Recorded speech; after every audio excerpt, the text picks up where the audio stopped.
No matter what age you are, it's likely that you've come across these classic video games at some stage in your life. Whether you are a 15 years old teenager or a 40 years old adult that love gaming, you should know pretty much all of them. From this entire list, we're gonna take a look at Minecraft and Angry Birds, which are two iconic games that have captured the hearts of millions of players around the world. Now imagine taking their already recognizable logos and transforming them into ultra realistic versions. Well, that's what we're gonna do today. We're gonna drag both logos and drop them into Photoshop, improving their visual quality to full potential.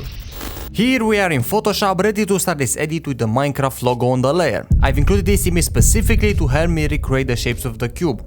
The first step is to work on the top part. Using the lasso tool, I carefully made the selection starting from one corner and ended up with a square shape. Then I chose a green solid color to fill in this selected area. Now moving on the right side of the cube, I follow the same process as before. With the lasso tool, I made a selection that matched the shape, and once again I used the solid color for the selected area. Then I did all of this one more time for the left side.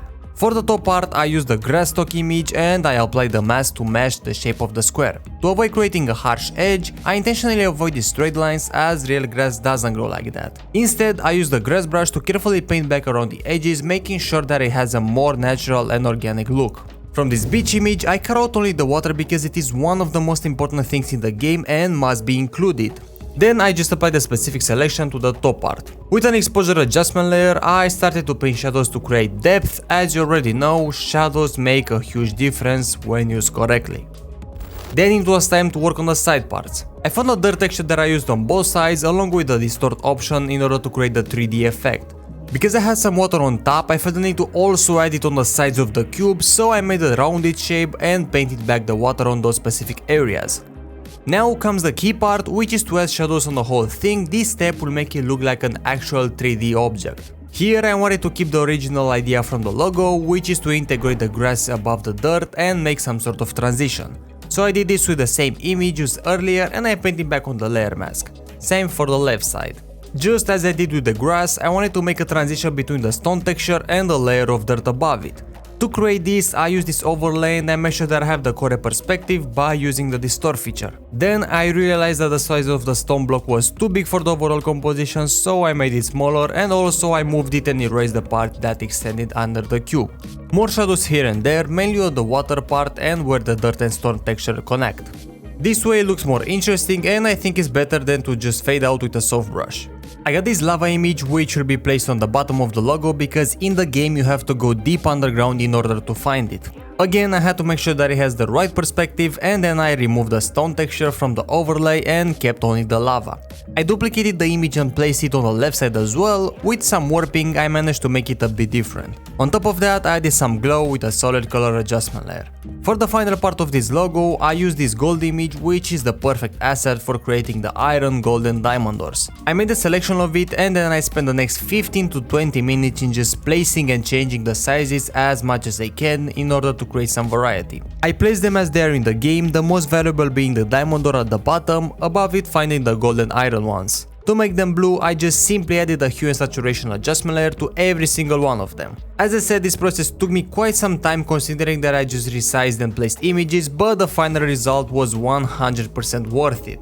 And there you have it. I know it takes away what made Minecraft such a good and unique game, that being the pixelated look. That's why I can say it is a better version, because it would not be fair. It is just a more realistic version and nothing more. Now let's take a look at the second logo.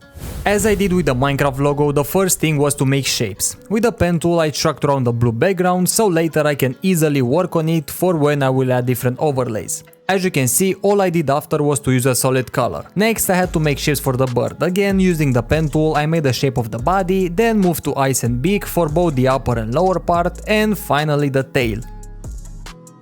I mean, it looks kinda weird, but trust me, it's gonna be fine. With this image of fur, which apparently is from a bear, I had to work on the body, and with the help of Liquify I made some curves which created this round shape. After that I worked with the hue and saturation adjustment layer, tweaking the values until I had a nice red color that matches with the original one.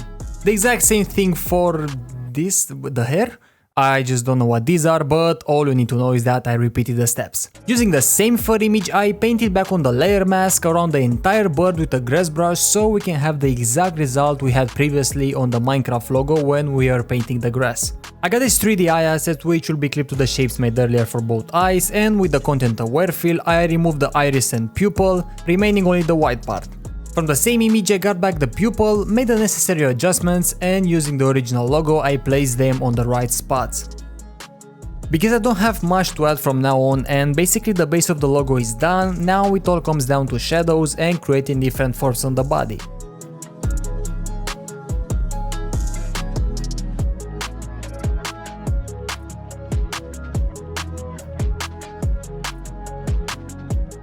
Also, I made some shadows on the eye itself. It creates some sort of 3D aspect, and without it I felt that it might have been a bit unfinished. I didn't go that crazy with this because it had to be subtle. Again, with a grass brush I had to remove the harsh edges on the eye, and this creates the effect we want, that being a real bird eye.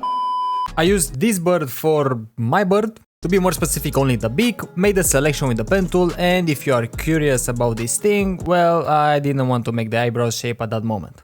Again, using warp, I made the shape of the lower part of the beak, and with a hue and saturation adjustment layer, I changed the colors to match the original logo. I used again the bird, but this time I cut the upper part of the beak and placed it on the top with the same techniques, then I just simply made it yellow. Now it's time for the eyebrows. As you already know, the pen tool, a solid color adjustment layer, and on top of that I added the fur used for the body. I made it smaller and clipped it on the layer. With a soft brush I painted behind more shadows. At this point it's just add something and shadows. I found this ostrich image from which I will use only the mouth, and you know what happens next, there is no need to say it again. Before moving to the tail I had to add again shadows. Bro, this video is really all about shadows. I wanted to do this after I was done with all the elements, but for some reason I just decided to make them now, and I think it was better given the fact that there is no specific light that reflects on the bird, so these ambient shadows will make the final difference. For the tail I used a simple feather, made it smaller, and I copy and pasted 3 times for every shape that I have. Then with a levels adjustment layer I made it darker, and the final touch was to add shadows. The background was really easy to make, I just followed the original design with a lasso tool and painted on a solid color. With an exposure adjustment layer I made a bright light behind the bird, but I didn't make any highlight on it because the original logo doesn't have any. Then I used the same texture from the Minecraft logo, changed it to overlay, and I added some particles. And there it is, the final logo. I didn't include in the video the part where I made these black spots because it would have been the 52nd time when I talk about I'm not gonna say that. I hope you like how both of them turn out. Personally I enjoyed this a lot, and if you are new to Photoshop, chances are that you might make some mistakes that I already discussed in this video, and I also tell you how to fix them.